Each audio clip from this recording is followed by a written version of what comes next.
Welcome to exam सहपाठी। आज के इस वीडियो में हम लोग अक्टूबर 2020 से सितंबर 2021 तक के पर्यावरण से संबंधित महत्वपूर्ण करंट अफेयर्स के बारे में देखेंगे, जो कि हमारे आने वाले एग्जाम्स में इम्पॉर्टेंट हैं। और ये इसलिए इम्पॉर्टेंट होते हैं क्योंकि पर्यावरण में अगर 10 क्वेश्चन पूछे जाते हैं तो कम से कम 5 से 6 क्वेश्चन आपके करंट अफेयर से ही पूछे जाते हैं। ठीक है, तो ये हर एग्ज़ाम के लिए उतना ही इम्पोर्टेंट है। तो देखिए, आपका पाल सिंह टुआ को जो है कौन सा अवार्ड दिया गया, तो इन्हें दिया गया एशिया के लिए गोल्डमैन पर्यावरणीय पुरस्कार 2020। और ये किस संस्था के द्वारा दिया जाता है, तो IUCN के द्वारा दिया जाता है। ठीक है, और पाल सिंह टुआ कहाँ के हैं, तो याद रखना आप लोग, म्यांमार के हैं। कौन सा अवार्ड दिया गया है, गोल्डमैन पर्यावरणीय पुरस्कार 2020 एशिया के लिए। ओके, और IUCN का जो आपका मुख्यालय होता है ये कहाँ होता है, तो ये होता है ग्लैंड, स्विट्जरलैंड में। IUCN की स्थापना कब हुई थी, तो IUCN की स्थापना हुई थी 5 अक्टूबर 1948 में। ओके, तो ये सारे पॉइंट आप याद रखेंगे। क्वेश्चन नहीं, अगला पॉइंट है, पॉइंट नंबर 2 है, जिसमें आपका steel authority of India limited, आपका सेल का नाम आपने सुना होगा। इसकी जो है अध्यक्ष कौन है वर्तमान में, वो आप कमेंट करके बताना। ये भी आपका करंट अफेयर्स का ही क्वेश्चन है। ठीक है, तो जो आपका सेल है यानी कि steel authority of India limited, इसको जो है इंस्टीट्यूट ऑफ डायरेक्टर के द्वारा इस्पात क्षेत्र में 2020 के लिए गोल्डन पिकाक पर्यावरण प्रबंधन पुरस्कार से नवाजा गया है। तो आपसे पूछ लिया जाएगा कि गोल्डन पिकाक पर्यावरण प्रबंधन पुरस्कार किसको दिया, तो वो दिया गया किसको, सेल को। ठीक है, steel authority of India limited को। नेक्स्ट आपका पॉइंट है, भारतीय उद्यमी, जिनका नाम क्या है, इनका नाम है विद्युत मोहन, और इनको जो है UNEP के द्वारा, UNEP का जो है आपका होता है संयुक्त राष्ट्र पर्यावरण कार्यक्रम, यूनाइटेड नेशन इन्वायरमेंट प्रोग्राम। ठीक है, इसके द्वारा young champions of the earth जो है इसका विजेता घोषित किया गया है। किसको, विद्युत मोहन को। ठीक है ना, तो ये भारतीय उद्यमी है। Young champions of the earth इनको दिया गया है UNEP के द्वारा। प्रकाश जावड़ेकर ने 2021 को भारत फ्रांस पर्यावरण वर्ष के रूप में लॉन्च किया। तो ये याद रखना कि भारत फ्रांस पर्यावरण वर्ष को किस के रूप में किसको घोषित किया गया, किस वर्ष को, तो वो घोषित किया गया 2021 को। ठीक है, किसने घोषित किया था, प्रकाश जावड़ेकर ने। नेक्स्ट आपका है ओडिशा की फॉरेस्ट ऑफिसर, इनका नाम क्या है, सस्मिता लेंका। इनको संयुक्त राष्ट्र का एशिया पर्यावरण प्रवर्तन पुरस्कार से सम्मानित किया गया। तो याद रखना है, ओडिशा की फॉरेस्ट ऑफिसर है। ये भी आपका क्वेश्चन जो है अंदर जो है घुमा के पूछ सकता है कि सस्मिता लेंका को जो है एशिया पर्यावरण प्रवर्तन पुरस्कार दिया गया, ये कहाँ की फॉरेस्ट ऑफिसर हैं, किस राज्य में। ठीक है, तो उड़ीसा की फॉरेस्ट ऑफिसर हैं सस्मिता लेंका, नाम याद रखना। एशिया पर्यावरण प्रवर्तन पुरस्कार इनको प्रदान किया गया।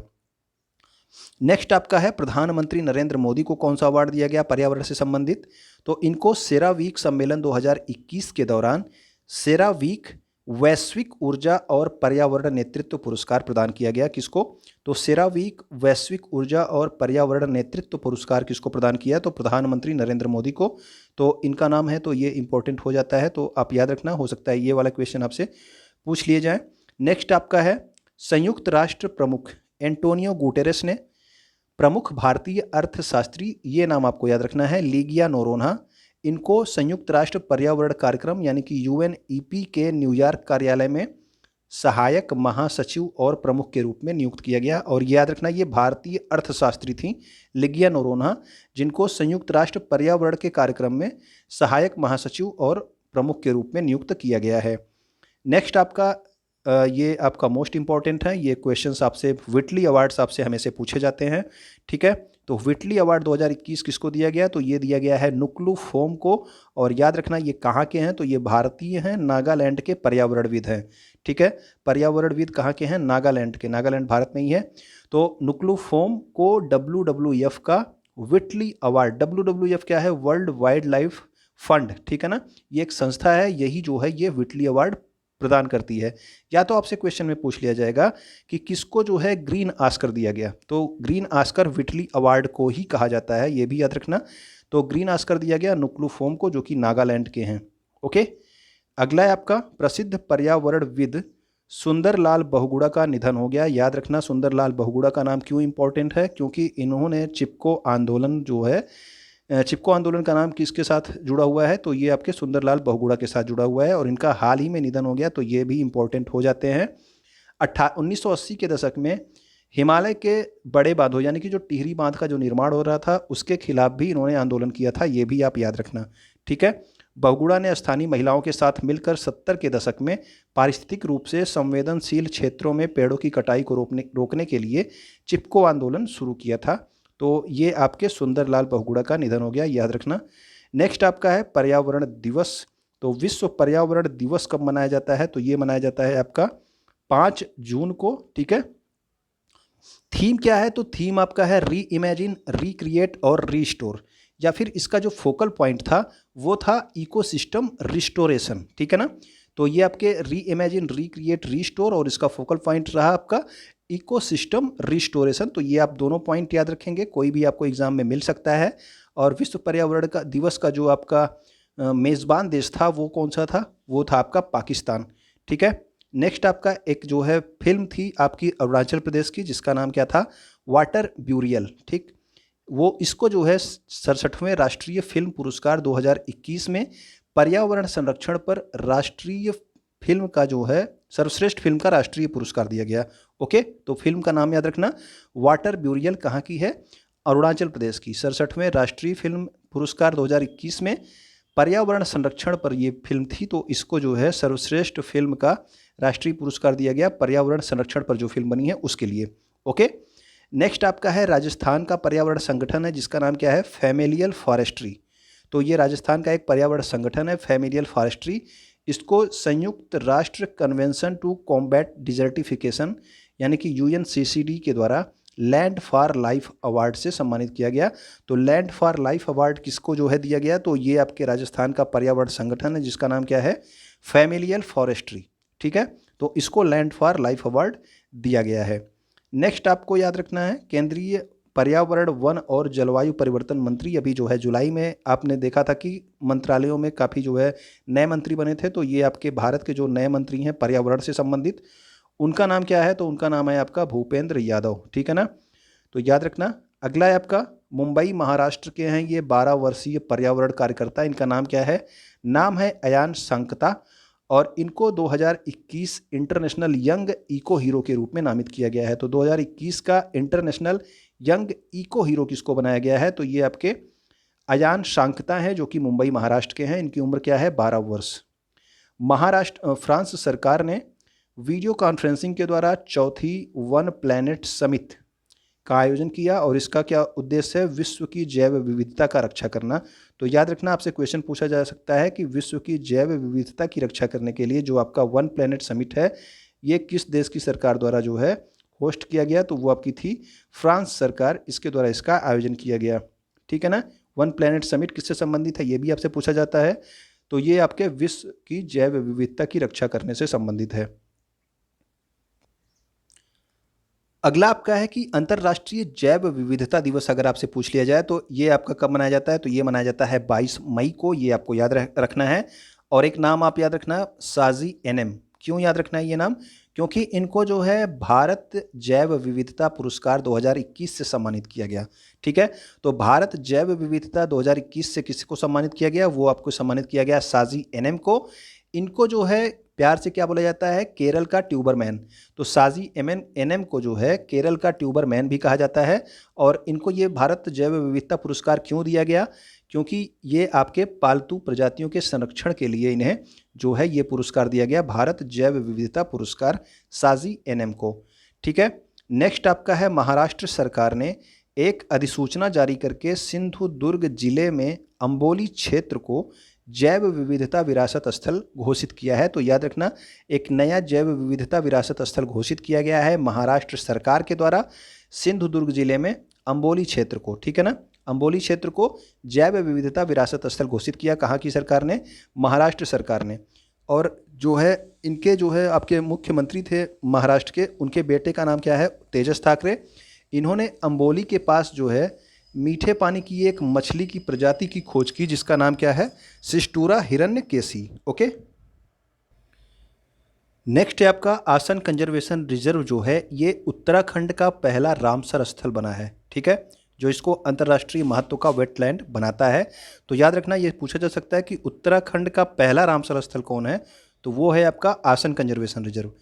इसके अलावा जो है जो आगरा की आपके उत्तर प्रदेश में कीथम झील है, इसका नाम जो है सुर सरोवर झील भी कहा जाता है, ठीक है। इसको जो है रामसर आर्द्र भूमि स्थलों की सूची में इसे भी जोड़ा गया।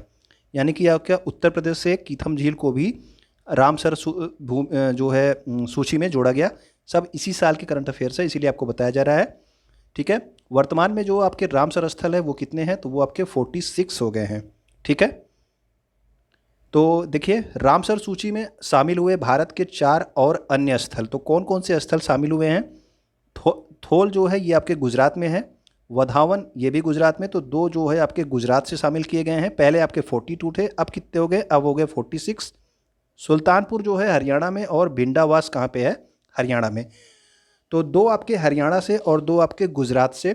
ठीक है, तो कुल मिला के जो है आपके रामसर साइटों की संख्या वर्तमान में कितनी हो गई? तो याद रखना वर्तमान में हो गई है 46। ठीक है, और ये अगस्त में 46 हुई है। उसके पहले का अगर डेट दे के पूछेगा तब आपकी 42 है। ओके, याद रखना। अब देखिए अगला पॉइंट हम लोग देखते हैं।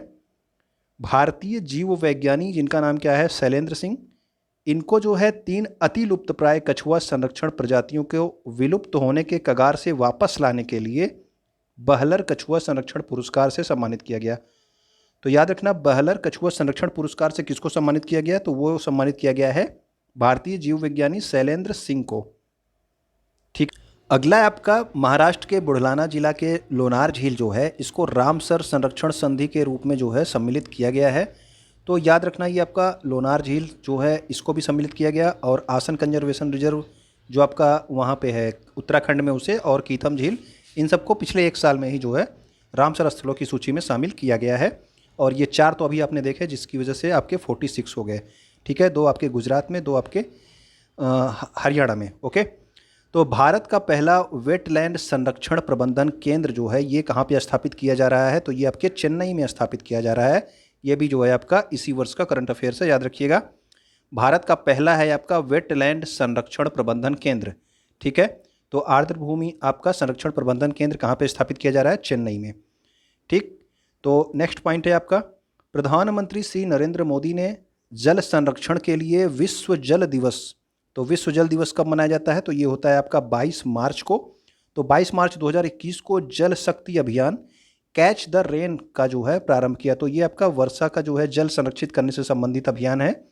तो ये आपका जल शक्ति अभियान कैच द रेन, तो ये कैच द रेन आप याद रखना। ठीक है ना, ये आपका जल दिवस पे प्रधानमंत्री नरेंद्र मोदी के द्वारा स्टार्ट किया गया है। नेक्स्ट आपका है राजाजी टाइगर रिजर्व के रेंज अधिकारी जिनका नाम क्या है? महेंद्र गिरी। और इन्होंने जो है संरक्षण के लिए अपने योगदान के लिए IUCN के द्वारा अंतर्राष्ट्रीय रेंजर अवार्ड जो है जीतने वाले एशिया के एकमात्र रेंजर बन गए हैं। यानी कि अब तक अंतर्राष्ट्रीय रेंजर अवार्ड एशिया में किसी को नहीं दिया गया था, पहली बार मिला है किसको? महेंद्र गिरी के। और ये कहाँ के रेंज अधिकारी हैं? राजाजी टाइगर रिजर्व के। ठीक है, तो याद रखना महेंद्र गिरी अंतर्राष्ट्रीय रेंजर अवार्ड पाने वाले एशिया के एकमात्र रेंजर हैं। नेक्स्ट है आपका कृषि मंत्रालय द्वारा लक्षद्वीप को भारत का पहला 100% जैविक केंद्र शासित प्रदेश घोषित किया गया। तो भारत का पहला 100% जैविक केंद्र शासित प्रदेश कौन सा है? तो वो है आपका लक्षद्वीप। ठीक है, केंद्र शासित प्रदेश की बात हो रही है। अगर आपसे 100% जैविक राज्य की बात अगर पूछी जाएगी तो वो आपका सिक्किम हो जाएगा। ठीक है, तो 100% जैविक केंद्र शासित प्रदेश आपका लक्षद्वीप है, और 100% जैविक राज्य कौन है? तो वो आपका सिक्किम है। ठीक है, और ये आपका एक फूड वेस्ट इंडेक्स रिपोर्ट आई थी। ठीक है, ये आपकी UNEP के द्वारा। इसमें बताया गया कि 2019 में वैश्विक स्तर पर 931 मिलियन टन से अधिक भोजन बर्बाद हुआ, और भारत में घरेलू खाद्य अपशिष्ट का अनुमान जो है ये 50 किलोग्राम प्रति व्यक्ति प्रति वर्ष, यानी कि एक व्यक्ति एक वर्ष में 50 किलोग्राम जो है भोजन को बर्बाद कर देता है। ठीक है, ये जो है ये आपके UNEP food waste index report है। ओके, याद रखिएगा। ट्राइफेड की वन धन योजना के तहत नागालैंड को 7 राष्ट्रीय पुरस्कार दिया गया है। तो ये भी याद रखेंगे आप, वन धन योजना के तहत नागालैंड को कितने राष्ट्रीय पुरस्कारों से सम्मानित किया गया? तो 7 राष्ट्रीय पुरस्कार प्राप्त किए हैं नागालैंड ने। जर्मन वॉच का, ये आपकी संस्था है जर्मन वॉच, इसकी रिपोर्ट है आपका ग्लोबल क्लाइमेट रिस्क इंडेक्स। ठीक है ना, ये इंडेक्स जारी करता है जर्मन वॉच। इसमें जो है भारत का स्थान क्या है? तो भारत का स्थान है 7वां। ठीक, तो ग्लोबल क्लाइमेट रिस्क, ठीक है ना, ये आपका क्लाइमेट रिस्क आपके पर्यावरण से संबंधित है। इसमें भारत का स्थान क्या है? 7वां। माइकल ब्लूमबर्ग फिर से संयुक्त राष्ट्र के जलवायु राजदूत बनाए गए, यानी कि ये पहले भी थे। तो याद रखना, माइकल ब्लूमबर्ग को संयुक्त राष्ट्र का जलवायु राजदूत जो है नियुक्त किया गया है। ठीक, माइकल ब्लूमबर्ग संयुक्त राष्ट्र के जलवायु राजदूत। नेक्स्ट आपका जो बिडेन ने 22 अप्रैल, तो 22 अप्रैल को आप जानते हैं क्या होता है, 22 अप्रैल को होता है पृथ्वी दिवस। इस पर शुरू होने वाले दुनिया के नेताओं के 2 दिवसीय जलवायु शिखर सम्मेलन की मेज़बानी की। तो आपका जो जो दुनिया के सारे नेता आते हैं इस जलवायु शिखर सम्मेलन में, इसकी मेज़बानी किसने की, तो जो बिडेन के द्वारा की गई, जो कि अमेरिका के राष्ट्रपति हैं। और इसमें भारत के प्रधानमंत्री नरेंद्र मोदी सहित दुनिया के 40 नेताओं को आमंत्रित किया गया था। ठीक, नेक्स्ट आपका है भारत EY अक्षय ऊर्जा देश आकर्षण सूचकांक में तीसरे स्थान पर रहा। ठीक, ये भी आप याद रखना, EY अक्षय ऊर्जा देश आकर्षण सूचकांक में भारत किस स्थान पे है, तीसरे स्थान पे। भारत ने हाल ही में अमेरिका द्वारा आयोजित, अभी आपको बताया गया कि जो बिडेन ने इसकी अध्यक्षता की थी जलवायु शिखर सम्मेलन की, तो 2030 तक वहाँ पे भारत ने क्या किया, वहाँ पे भारत ने कहा कि हम 2030 तक अक्षय ऊर्जा विद्युत क्षमता के लिए 450 गीगावाट का जो है स्थापना करेंगे। ठीक है ना, तो 2030 तक 450 गीगावाट की स्थापना करने की भारत ने बात कही है इस जलवायु शिखर सम्मेलन में। ओके, नेक्स्ट आपका है जलवायु परिवर्तन सम्मेलन COP 26। तो ये काफ़ी इंपॉर्टेंट क्वेश्चन होता है, हमेशा इससे क्वेश्चन बन जाता है। ये आपका जलवायु परिवर्तन सम्मेलन है COP 26, इसको बोला जाता है कॉन्फ्रेंस ऑफ पार्टीज। ठीक है, 26 नवंबर 2021 में होना है, अभी हुआ नहीं है, नवंबर 2021 में इसका आयोजन होगा। कहाँ पे, ग्लासगो कहाँ पे है, स्विट्जरलैंड। ठीक है, तो ग्लासगो स्विट्जरलैंड में है, तो वहाँ पे आपका COP 26 आयोजित किया जाएगा। न्यूजीलैंड ने वित्तीय फर्मों के लिए दुनिया का पहला जलवायु परिवर्तन कानून पारित किया। तो ये याद रखना, ठीक है ना, ये क्वेश्चन अधिकतर पूछ लिए जाते हैं इस तरह से कि दुनिया का पहला जलवायु परिवर्तन कानून किसके द्वारा पास किया गया, वित्तीय फर्मों के लिए। तो वो पास किया गया किसके द्वारा, न्यूजीलैंड के द्वारा। ठीक, तो वित्तीय फर्मों के लिए दुनिया का पहला जलवायु परिवर्तन कानून किसने बनाया, न्यूजीलैंड ने। इसके अलावा आप याद रखना कि प्रिंस विलियम्स जो हैं, इन्होंने जलवायु नवाचार को बढ़ावा देने के लिए, ठीक, जलवायु नवाचार की बात हो रही है, इसको बढ़ावा देने के लिए ईर्थसाट प्राइज़ की शुरुआत की। तो ये प्राइज स्टार्ट किया गया है किसके द्वारा, प्रिंस विलियम के द्वारा। ठीक है, तो इंग्लैंड के राजकुमार हैं प्रिंस विलियम, अर्थसाट प्राइज इन्होंने स्टार्ट किया है। नेक्स्ट आपका है न्यूजीलैंड की संसद ने जलवायु आपातकाल की घोषणा करने के साथ ही 2025 तक सार्वजनिक क्षेत्र को कार्बन न्यूट्रल बनाने की भी घोषणा की। तो याद रखना कि किस देश की संसद ने जलवायु आपातकाल घोषित किया, तो वो है आपका न्यूजीलैंड की संसद ने। और किस देश ने जो है 2025 तक सार्वजनिक क्षेत्र, यानी कि जो भी उनके सरकारी क्षेत्र हैं, उसको कार्बन न्यूट्रल बनाने की घोषणा की है 2025 तक, तो वो भी आपका न्यूजीलैंड है। ठीक है ना, तो ये दोनों पॉइंट आप याद रखना न्यूजीलैंड से संबंधित। नेक्स्ट आपका भारत और संयुक्त राज्य अमेरिका USA ने climate action and finance mobilisation dialogue start किया है। यह जलवायु और पर्यावरण पर भारत अमेरिका का द्विपक्षीय सहयोग को मजबूत करेगा। ठीक, तो भारत और संयुक्त राज्य अमेरिका ने climate action and finance mobilisation dialogue start किया है, ये आप याद रखेंगे। भारतीय सेना ने हाल ही में सिक्किम में पहला green solar energy harnessing plant शुरू किया है। तो याद रखना कि green solar energy harnessing plant कहाँ पे स्टार्ट किया गया है, तो वो स्टार्ट किया गया भारतीय सेना के द्वारा सिक्किम में। ठीक है ना, अब देखिए नेक्स्ट देखिए,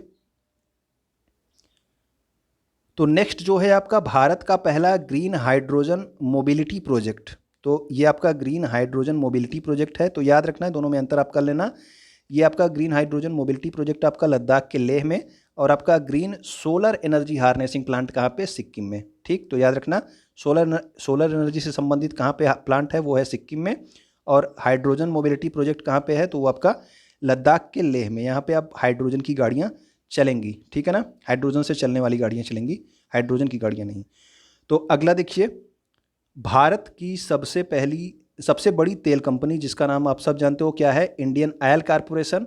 इसने अपनी मथुरा रिफाइनरी में देश का पहला ग्रीन हाइड्रोजन संयंत्र बनाएगी। तो ठीक है, तो देश का पहला ग्रीन हाइड्रोजन संयंत्र कहाँ पे बन रहा है, तो वो बन रहा है मथुरा में। कौन बना रहा है, इंडियन ऑयल कॉरपोरेशन। ठीक है, तो इंडियन ऑयल कॉरपोरेशन अपनी मथुरा रिफाइनरी में देश का पहला, ठीक है, देश का पहला ग्रीन हाइड्रोजन संयंत्र बनाएगी। ओके, अरुणाचल प्रदेश का पक्के टाइगर रिजर्व पूर्वोत्तर के 8 राज्यों में ग्रीन सैनिकों को कोविड-19 के लिए बीमा कवर प्रदान करने वाला पहला राज्य बन गया है। तो वहाँ पे ग्रीन सैनिक यानी कि जो आपके उस टाइगर रिजर्व में जो आपका देखभाल करते हैं वहाँ पे, उन लोगों के लिए जो है बीमा कवर प्रदान करने वाला पहला राज्य कौन बन गया है? तो अरुणाचल प्रदेश में है ये पक्के टाइगर रिजर्व। तो ये भी पूछा जाता है कि पक्के टाइगर रिजर्व कहाँ पे स्थित है? तो ये आपके अरुणाचल प्रदेश में है। ओके, नेक्स्ट आप याद रखना, ये इंपॉर्टेंट हो सकता है कि प्रधानमंत्री नरेंद्र मोदी ने 2047 तक ऊर्जा स्वतंत्र देश बनाने का लक्ष्य रखा है। तो ऊर्जा स्वतंत्र देश बनाने का लक्ष्य जो है कब तक का रखा गया है? 2047 तक।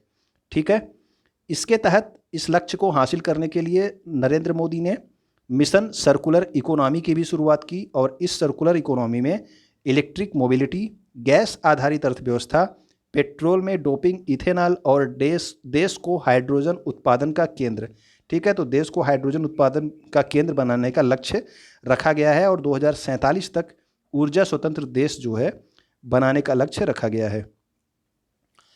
नेक्स्ट आपका देखिए, मोदी सरकार ने भारत को नया वैश्विक हब और हरित हाइड्रोजन का निर्यातक बनाने के लिए राष्ट्रीय हाइड्रोजन मिशन स्थापित करने का निर्णय लिया। तो राष्ट्रीय हाइड्रोजन मिशन जो है ये भी स्थापित किया जा रहा है।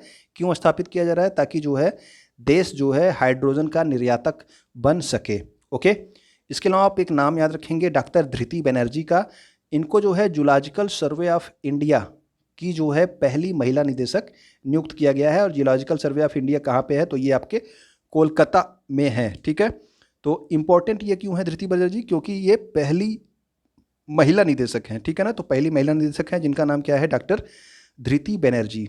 ठीक, तो उम्मीद करता हूँ कि ये सारे करंट अफेयर्स आपको अच्छे लगे होंगे। अगर अच्छे लगे हैं तो आप इसको जो है सारे एग्जाम्स देने वालों के पास शेयर कर सकते हैं, केवल आपका जूनियर के नहीं, जो भी और सारे एग्जाम्स आने वाले हैं, क्योंकि इस तरह के क्वेश्चंस आपके सभी एग्जाम्स में आते हैं। पर्यावरण के क्वेश्चन आप सब जानते हो सारे एग्जाम्स में पूछे जाते हैं।